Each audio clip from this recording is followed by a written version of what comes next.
Hello everyone. Today we will start next topic the Santhal. इससे पहले हम इस चैप्टर में पहाड़ी लोगों के बारे में पढ़ चुके हैं कि उनके क्या क्या काम थे और कैसे ब्रिटिश गवर्नमेंट ने उनको पहाड़ियों से निकालकर जो अंदरूनी हिस्सा था, भीतरी हिस्सा था, उसमें भेज दिया था। ठीक है। और जैसे हमने बात की कि यहाँ पे कुछ नए लोग आ गए थे, तो वो लोग थे संथाल, और आज हम उनके बारे में ही इस टॉपिक में देखेंगे। ठीक है। तो जहाँ हम बात कर रहे हैं ये उसी टाइम पीरियड की बात है, उसी समय की बात है जब अंग्रेज़ों ने पहाड़ी लोगों को भीतरी हिस्सों में भेज दिया था और उनकी जगह जहाँ पे वो शिफ्टिंग एग्रीकल्चर करते थे, उनकी जहाँ पे नए लोगों को जिनको क्या बोलते हैं, संथाल, उनको बसाना स्टार्ट कर दिया, यानी वो ज़मीन उनको देनी शुरू कर दी थी। ठीक है। तो जब पहाड़ी लोगों को ब्रिटिश लोग अंदर की तरफ भेज रहे थे तो पहाड़ी लोगों को एक खतरे की सूचना मिली, और वो खतरा कौन सा था? Arrival of Santhal people, Santhal लोगों का आगमन, यानी उस क्षेत्र में संथाल लोगों का आगमन होना शुरू हो गया था। ठीक है। देखते हैं इसमें, Santhal were pouring into the area, clearing forest, cutting down timber, ploughing land, growing rice and cotton. कि जब संथाल लोग इस एरिया में आए, इस जगह पे आए राजमहल की पहाड़ियों में, तो उन्होंने यहाँ के जो जंगल थे उनको साफ़ करना शुरू कर दिया, यानी वो जंगलों को साफ़ करते हुए आए थे। ठीक है। Cutting down timber, timber means इमारती लकड़ी, इमारती लकड़ी को काटते हुए आए थे, पेड़ों को साफ़ करते हुए आए थे। ठीक है। और जो ज़मीन थी उसको जोतते हुए आए थे, यानी हल, हमने बात की थी कि इनका जो एक प्रतीक था वो था हल। ठीक है। ये हल को यूज करते थे ज़मीन को खोदने के लिए, तो हल से इन्होंने ज़मीन को जोतते हुए उसको खोदते हुए आए थे, और उसमें राइस यानी चावल और कपास, कॉटन को उगाते हुए ये लोग आए थे। जहाँ पे पहले पहाड़ी लोग शिफ्टिंग एग्रीकल्चर कर रहे थे, सिर्फ खाने के लिए कुछ उगा रहे थे, वहाँ पे इन लोगों ने अब अच्छी किस्म की फसलों को उगाना स्टार्ट कर दिया, जंगलों को पूरी तरीके से साफ़ कर दिया। नेक्स्ट है इसमें, if Paharias life was symbolised by the hoe. ठीक है। जो पहाड़ी लोग थे, जिनको हम पहाड़ी बोल रहे हैं, पहाड़ी जो पहाड़ियों में रहते थे, उन लोगों का एक प्रतीक था हो, जिसको हम बोल रहे हैं कुदाल। ठीक है। हो मीन्स कुदाल, which they used for shifting agriculture, और इस कुदाल का यूज़ वो स्थानांतरित कृषि, झूम कृषि करने के लिए करते थे, यानी कि पहाड़ी लोगों का सिंबल क्या हो गया? कुदाल। ठीक है। नेक्स्ट है इसमें, the settler come to represent the power of the plough, और जब यहाँ पे ये सेटलर मीन्स जो नए बासिंदे आए थे, जिनको हम संथाल बोल रहे हैं, ठीक है, जो नए बासिंदे आए थे, उनकी पावर को, उनकी शक्ति का जो प्रतीक माना गया वो क्या था? प्लाउ, हल। ठीक है। ये मोस्ट इम्पोर्टेंट है दोनों में, कि जो पहाड़ी लोग थे उनके लिए कुदाल, और जो संथाल लोग आए थे उनके लिए प्लाउ, हल। ठीक है। वो कुदाल का यूज़ करते थे और संथाल लोग हल का यूज़ करते थे खेती करने के लिए। नेक्स्ट है, द बैटल बिटवीन द हो and the plough was a long one. ठीक है। हल और कुदाल के बीच में जो युद्ध था, बैटल, कुदाल और हल के बीच में, वो एक लंबे समय तक चला। जो ये संघर्ष था इन दोनों के बीच में, ये बहुत लंबे समय तक ये लड़ाई इनकी जारी रही थी। ठीक है। तो यहाँ से हमारा स्टार्ट होता है जो हमारा सेकंड पॉइंट का, सेकंड पॉइंट 2। ठीक है।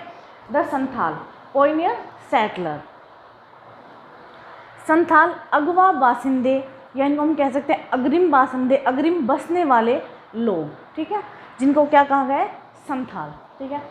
इसी में हम देखेंगे कि जब बुक्कानन यहाँ आए तो उन्होंने इन लोगों के बारे में क्या देखा। इन 1810, 1810 में बुक्कानन क्रॉस्ड गुंजरिया पहाड़। ठीक है। ये पहाड़ का नाम है गुंजरिया पहाड़, which was part of the Rajmahal range, जो राजमहल रेंज, जो राजमहल की पहाड़ियाँ थी, उन्हीं का ही एक भाग था। ठीक है। Pass through the Rocky country beyond and rich A village. ठीक है। ये जो चट्टानी भाग था उसको क्रॉस करके, उसको पार करके जब ये गांव में पहुँचे, ठीक है, एक गांव में पहुँचते हैं, और वहाँ क्या देखते हैं कि वो गांव जो है वो पूरे तरीके से सेटल्ड है, बसा हुआ है पूरे तरीके से, अच्छे तरीके से वहाँ पे खेती की जा रही है। तो जब बुक्कानन गुंजरिया पहाड़ को क्रॉस करके आगे आए गांव में, तो उन्होंने देखा कि ये जो गांव है इसको अभी अभी साफ़ किया गया है और साफ़ करके इस पर खेती की जा रही है। ठीक है, तो यहाँ पे बुक्कानन ने एक स्टेटमेंट दी है, उसको हम देखते हैं। Gunjaria is just sufficiently cultivated to show that a glorious country this might be made. यानी कि बुक्कानन ने कहा है कि गुंजरिया जो गांव है, यहाँ पे हम देख रहे हैं कि गुंजरिया, हमने पहाड़ के बारे में पढ़ा है कि गुंजरिया पहाड़ को, और यहाँ पे गांव का नाम भी है। तो काफ़ी बार होता है कि गांव के नाम पे ही पहाड़ियों का नाम रख दिया जाता है, या फिर पहाड़ी के नाम पे गांव का रख दिया जाता है। अगर हम हमारे एरिया की बात करें तो एग्जांपल जो हम बोलते हैं ढोसी, तो ढोसी एक पहाड़ का नाम और ढोसी एक गाँव का नाम, दोनों का है। ठीक है, तो यहाँ पर भी सेम है कि गुंजरिया जो है वो अभी अभी उस पर खेती की करने स्टार्ट की गई है। ठीक है, और उसको इतने अच्छे से साफ़ किया गया है कि उसको देखने से लगता है कि किसी भी एरिया को साफ़ करके एक शानदार प्रदेश के रूप में बदला जा सकता है। यानी उसको किसी भी जंगल को साफ़ करके या ऐसा एरिया जो बंजर था उसको साफ़ करके बहुत ही खूबसूरत शहर या एक प्रदेश के रूप में बदला जा सकता है। ठीक है, इसमें आगे भी है जिसमें बुक्कानन कहते हैं कि इस एरिया को, जो गुंजरिया गांव है, इसको विश्व के किसी भी क्षेत्र के जितना डेवलप किया जा सकता है। यानी वर्ल्ड में जो भी कोई ऐसा प्रदेश है जो बहुत ज़्यादा विकसित कर दिया गया है, तो इस गांव को, गुंजरिया को भी ऐसा ही विकसित किया जा सकता है। ठीक है, उन्होंने इसमें कहा है कि गुंजरिया की जो सोइल है, मिट्टी है, वो रोकी है। ठीक है, चट्टानी है, उसके बावजूद भी यहाँ पर तंबाकू और मस्टर्ड्स यानी सरसों और तंबाकू की जो फसलें हैं या जो फसलें पैदा की जा रही हैं वो बहुत ही अच्छी क्वालिटी की हैं। ठीक है, विश्व में अगर बात करें तो सबसे अच्छी क्वालिटी की तंबाकू और सरसों यहाँ पे पैदा की जा रही है, ऐसा गुंजरिया के बारे में बुक्कानन ने कहा है। ठीक है, नेक्स्ट इसमें on inquiry he discovered that the frontiers of cultivation here had been extended by the Santhal. और बुक्कानन ने जो इंक्वायरी की, अपनी जो जांच पड़ताल की इंक्वायरी, उसमें पता चला कि संथालों ने अपनी फ्रंटियर्स यानी कि जो सीमाएं हैं, सीमाएं खेती करने की जो सीमाएं हैं, उन्होंने अपने क्षेत्रों को काफ़ी बढ़ा लिया है, बहुत ज़्यादा उन्होंने फैला लिया है। पहले जब वो आए थे तो उनको छोटे छोटे एरिया मिले थे, और लेकिन अब कुछ ही टाइम बाद उन्होंने अपने गाँव का, अपने क्षेत्रों का विस्तार कर लिया है, ऐसा बुक्कानन ने कहा है। ठीक है, नेक्स्ट है the Santhal had begun to come into Bengal around the 1780। ठीक है, कि संथाल जो लोग हैं वो बंगाल में कब 1780 के दशक के आसपास आए थे। ठीक है, 1780 के दशक के आसपास आए थे, और यहाँ हम बात कर रहे हैं बुक्कानन 1810 में, 1810 में बुक्कानन यहाँ पे आए गुंजरिया में। तो उन्होंने देखा कि काफ़ी अच्छा वो उन्होंने उस एरिया को व्यवस्थित किया हुआ है, बसाया हुआ है। यानी इतने कम टाइम में ही जो संथाल हैं उन्होंने अपनी सीमाओं को, अपने फ्रंटियर थे उनको फैला लिया था। ठीक है, नेक्स्ट है British officials invited them to settle in the Jungle Mahal. और ब्रिटिश लोगों ने, जो ब्रिटिश अधिकारी थे, उन्होंने खुद इन लोगों को जंगल महाल में बसने के लिए इनवाइट किया। जंगल महाल, जंगल मीन्स जो फॉरेस्ट थे वो, और महाल मीन्स होते हैं विलेज। ठीक है, विलेज, महाल जो जंगल के आसपास महाल थे, गांव, विलेज उनको कहा गया है। महाल जो टर्म है वो गांव के लिए यूज होता है। ठीक है, तो ब्रिटिश ऑफिशियल्स थे, उन्होंने खुद इनको इनवाइट किया था। इनको इनवाइट क्यों किया था, इसके पीछे क्या रीज़न था? जब 1780 के दशक में संथाल लोग यहाँ पे आए तो वो पहले जमींदारों के यहाँ भाड़े के जो रैयत थे उनके रूप में काम कर रहे थे। ठीक है, जैसे हमने पढ़ा था कि सिग्मी रैयत है, अंडर रैयत। ठीक है, यानी कि दूसरों की ज़मीन पे जो काम कर रहे थे। तो संथाल लोग पहले वही काम कर रहे थे जो जमींदार थे या जोतेदार थे, उनके खेतों में काम कर रहे थे। लेकिन कुछ टाइम बाद जब ब्रिटिश लोगों ने इनके बारे में जानकारी मिली उनको कि ये लोग इस तरीके से खेती कर सकते हैं, तो इन्होंने इसको खुद इनवाइट किया। इसके पीछे रीज़न क्या था, तो इसमें हम देखेंगे पहाड़ी लोग और संथाल लोगों के बीच डिफरेंस क्या था, और जिसके बेस पर ब्रिटिश सरकार ने इन लोगों को इनवाइट किया। जैसे कि पहाड़ी लोगों के बारे में पढ़ा कि ये कुदाल का यूज़ करते थे, और संथाल लोग जो हैं वो हल का यूज़ करते थे। जो पहाड़ी लोग हैं वो शिफ्टिंग एग्रीकल्चर, स्थानांतरित कृषि करते थे, ये सेटल्ड एग्रीकल्चर, स्थायी कृषि करते थे। ठीक है, जो पहाड़ी लोग थे वो जंगलों को साफ़ नहीं करना चाहते थे। ठीक है, साफ़ नहीं करना चाहते थे, जबकि जो संथाल लोग हैं वो जो जंगल है, फॉरेस्ट, उनको क्लीन करके वहाँ पे एग्रीकल्चर करना चाहते थे, खेती करना चाहते थे। ठीक है, दूसरा क्या है कि जो पहाड़ी लोग हैं उनका हमने पढ़ा बिहेवियर कैसा था, अनरूली, प्राइमेटिव। ठीक है, वो असभ्य थे और उपद्रवी टाइप के थे। जब भी ब्रिटिश सरकार उनसे बात करने की कोशिश करती तो वो उन पर हमला कर देती थी।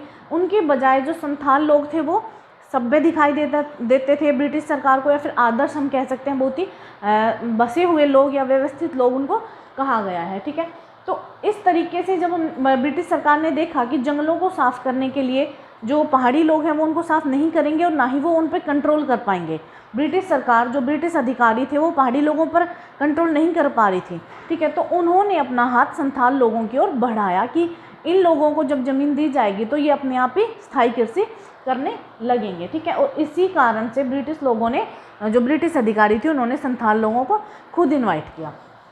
ठीक है, नेक्स्ट है इसमें दामिन ए कोहो। दामिन ए कोहो क्या है? ठीक है, by 1832 a large area of land was demarcated as Damin-i-koh. ठीक है, 1832 में 1832 में एक बहुत बड़े भाग को क्या किया गया? हदबंदी की गई। ठीक है, डिमार्केटेड, हदबंदी, हदबंदी उसकी की गई, यानी कि सीमांकन किया गया, सीमा उसकी निर्धारित की गई इस एरिया की। ठीक है, और उसी एरिया को दामिन ए कोहो कहा गया। ठीक है, this was declared to be the land of the Santhal. और ये डिक्लेयर कर दिया गया, ये घोषणा कर दी गई कि ये जो ज़मीन है, ये जो लैंड है, भूमि है, ये किन लोगों की है? संथाल लोगों की। यानी संथाल लोगों को सीधे अर्थों में दामिन ए कोहो क्या है? संथाल लोगों को अंग्रेज जो अधिकारी थे, ब्रिटिश ऑफिसर्स थे, उनके द्वारा दी गई जो ज़मीन थी, जो भूमि थी, उसी को दामिन ए कोहो कहा गया था। ठीक है, 1832 में बहुत बड़े एरिया की क्या की गई? डिमार्केटेड, हदबंदी की गई, और उस एरिया को ही दामिन ए कोहो कहा गया। और दामिन ए कोहो डिक्लेयर कर दिया गया कि किसकी भूमि है?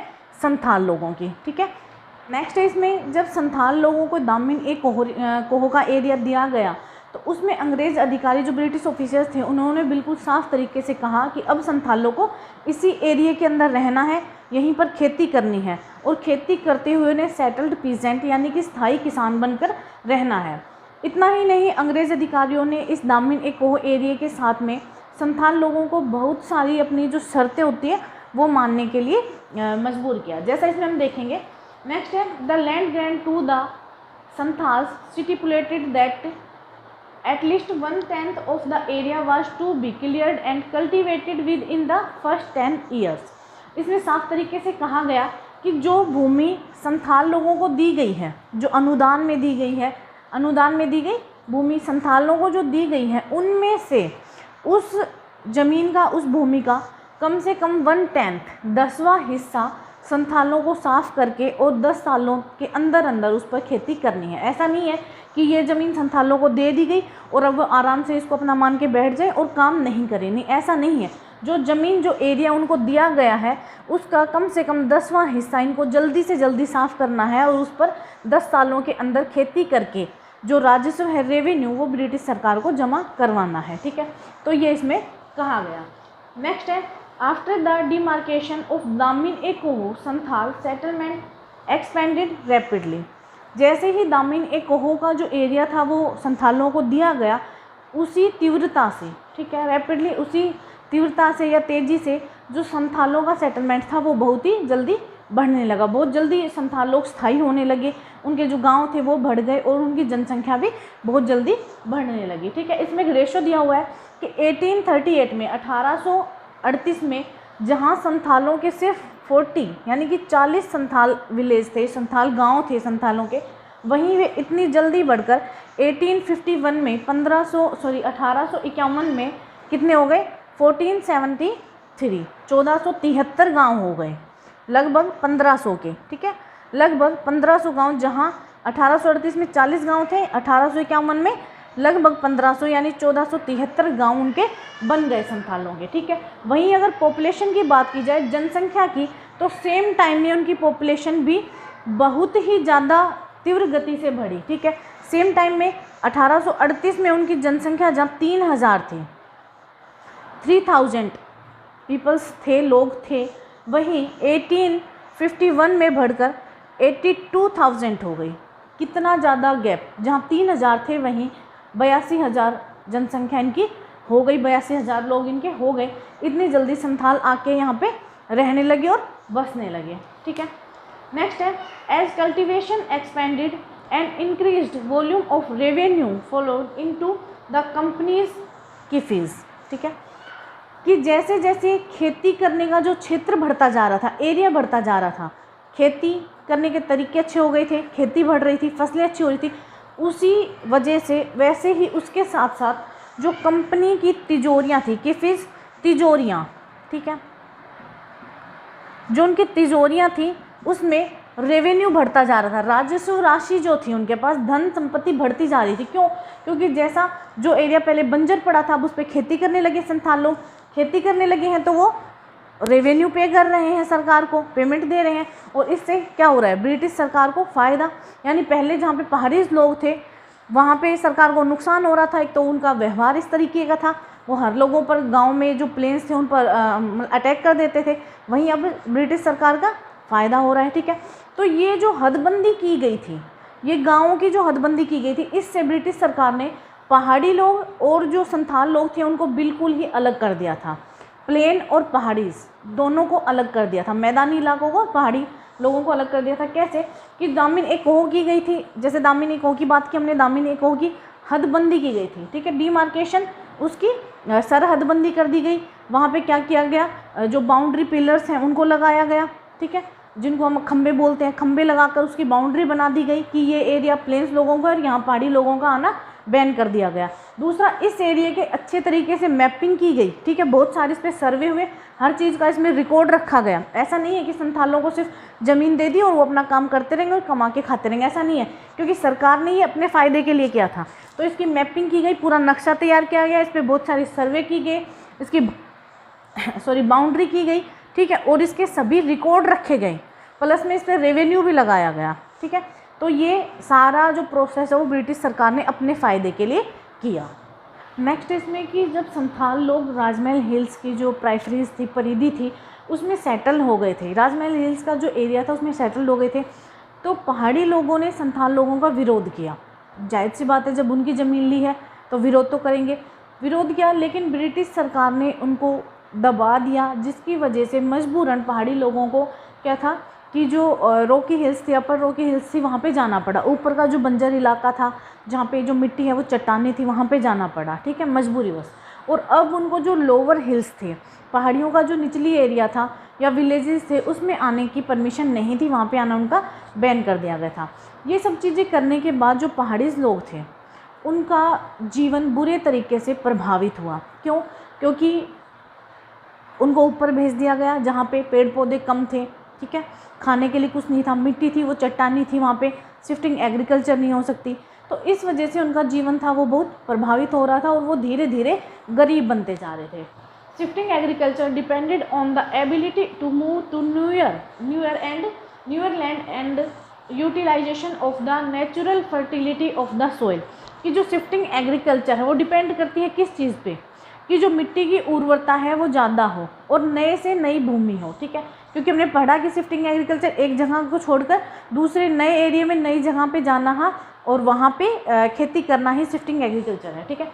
तो शिफ्टिंग एग्रीकल्चर डिपेंड करती है इस चीज़ पे कि वो नए से नए एरिया में जाते रहें, ठीक है, हर बार एक नए एरिया का यूज करें, उसका उपयोग करें, और वहाँ की जो मिट्टी है वो नेचुरल फर्टिलिटी यानी कि प्राकृतिक उर्वरता उसमें होनी चाहिए। लेकिन जब पहाड़ी लोगों को जो दामिन एक कोहो वाला एरिया था जो पहले से उर्वर था, उस एरिया को छोड़कर और ऊपर जाना पड़ा, अपर रॉकी हिल्स पे जाना पड़ा, तो उनको ऐसी सोइल या ऐसी ज़मीन जो भूमि थी वो नहीं मिल रही थी वहाँ पे, ठीक है। नेक्स्ट है इसमें when the most fertile soil become inaccessible to them, ठीक है, और अब ऐसी मिट्टी मिलना, ऐसी फर्टाइल सोइल यानी उर्वर मिट्टी मिलना अब क्या हो गया था, दुर्लभ हो गया था, इनएक्सेसिबल दुर्लभ, ठीक है, मिट्टी नहीं मिल पा रही थी, ज़मीन नहीं मिल पा रही थी। क्यों? क्योंकि दामिन एक कोह वाला एरिया संथालों को दे दिया था।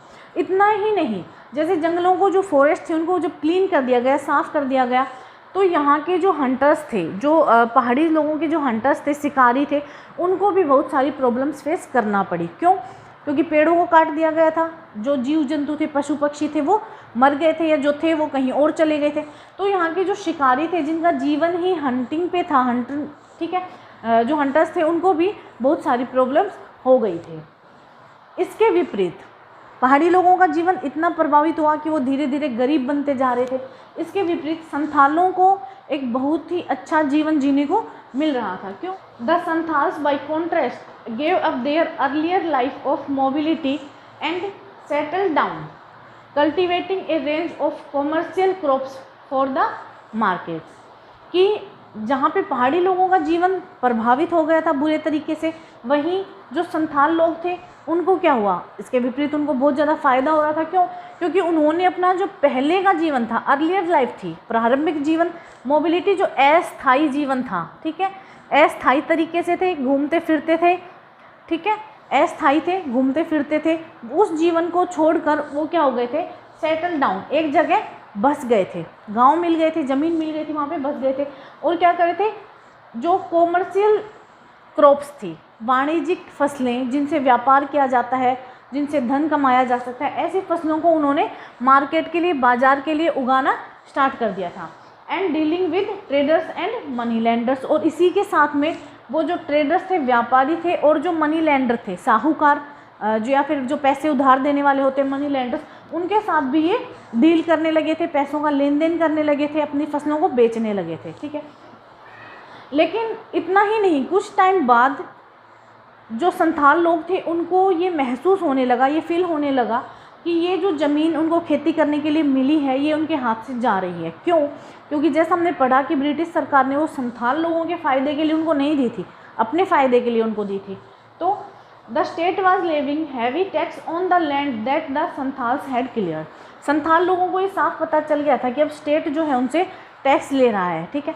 सरकार ने उन पर बहुत हैवी टैक्सेस लगा दिए थे, यानी आप जो यहाँ पे खेती कर रहे हो, यहाँ पे आपको रेवेन्यू टैक्स देना पड़ेगा, या अदर टैक्सेस भी यहाँ पे लगा दिए गए थे, ठीक है, जिससे संथाल लोग परेशान हो गए थे। दूसरा क्या था, मनी लैंडर्स, जिनको दिकू भी कहा गया है, ठीक है, दिकू, ये बहुत बार टर्म आता है कि दिगू किन लोगों के लिए यूज़ हो रहा है, ठीक है। तो दिगू जो है वो आउटसाइड, जो बाहर के लोग थे उनके लिए भी यूज़ हुआ है, जो संथालों को या पहाड़ी लोगों को परेशान कर रहे थे उनके लिए यूज हुआ है, जिसमें मनी लैंडर्स भी आ सकते हैं, ट्रेडर्स भी आ सकते हैं। दिगू जो बाहरी लोगों के लिए यूज हुआ है, ठीक है। तो money landers, Digu were charges them high rate of interest, जो पैसा वो ब्याज पे दे रहे थे उस पर बहुत अधिक हाई रेट इंटरेस्ट यानी कि ब्याज लगा रहे थे, बहुत ज़्यादा ऊंची दरों के ब्याज लगा रहे थे, ठीक है। And taking over the land when debts remained unpaid, और उनकी जो ज़मीन थी उनसे छीन ली जाती थी या उनसे ले लेते थे जब वो ये जो धनराशि थी, ये ब्याज था, ये पैसा वापस नहीं कर पाते थे, इस वजह से उनकी ज़मीन को ले लेते थे जो साहूकार थे, पैसा ब्याज में देने वाले लोग थे। दूसरा जो जमींदार लोग थे वो भी दामिन ए कोहो पर कंट्रोल अपना करते जा रहे थे, ठीक है। संथाल लोगों को वहाँ पे एक भाड़े के मजदूर के रूप में काम करवाना स्टार्ट कर दिया था पहले की तरह, और जो जमींदार लोग थे वो यहाँ पे अपना कंट्रोल करते जा रहे थे, ठीक है। इसी के बाद संथाल लोगों को धीरे धीरे महसूस होने लगा कि उनके पास एक अपना ऐसा आइडियल वर्ल्ड होना चाहिए जहाँ पे उनका खुद का शासन हो, खुद के उनके गांव हो, और वो खुद ही वहाँ की जनता पे शासन करे, ठीक है। और इसीलिए संथालों ने 1855 में 1855 में संथाल विद्रोह किया, ठीक है, द संथाल रिवोल्ट। ये काफ़ी इंपॉर्टेंट है, ये संथाल विद्रोह कब हुआ, 1855 से 56 में संथालों ने ब्रिटिश सरकार के विरुद्ध विद्रोह कर दिया था, ठीक है। इसी में है सिद्धू मांझी। सिद्धू मांझी जो संथाल नेता थे, जो विद्रोह उस समय किया गया था, उस विद्रोह के नेता थे सिद्धू मांझी। इनको आप फिगर 10.11 में देख सकते हैं। और संथाल विद्रोह जो हुआ था उसके फिगर 10.12, 13, 14 में दिए गए हैं, वहाँ से आप इसको देख सकते हैं, ठीक है। जब संथालों ने यहाँ पे विद्रोह कर दिया तो ब्रिटिश सरकार ने अब उनके लिए एक अलग से संथाल परगना बनाया, ठीक है। After the Santhal revolt that the Santhal Pargana was created, एक संथाल परगना ब्रिटिश सरकार को बनाना पड़ा संथालों के लिए, ठीक है। कार्विंग आउट 55,000 स्क्वायर मील्स, और उसका एरिया कितना था, 55,000 वर्ग मील का एरिया उनको दिया गया, जिसमें 2 डिस्ट्रिक्ट जो थे, जिले, उनको शामिल किया गया, जिसमें भागलपुर और बीरभूम, ठीक है। भागलपुर और बीरभूम को उसमें शामिल किया गया। 2 डिस्ट्रिक्ट को जोड़कर एक संथाल परगना बनाया गया जिसका एरिया था 55,000 स्क्वायर मील, ठीक है। और संथालों को उनका हिस्सा दे दिया गया। तो इस तरीके से ब्रिटिश सरकार ने संथालों पे और जो पहाड़ी लोग थे उन पर कंट्रोल किया, उन पर शासन किया, ठीक है।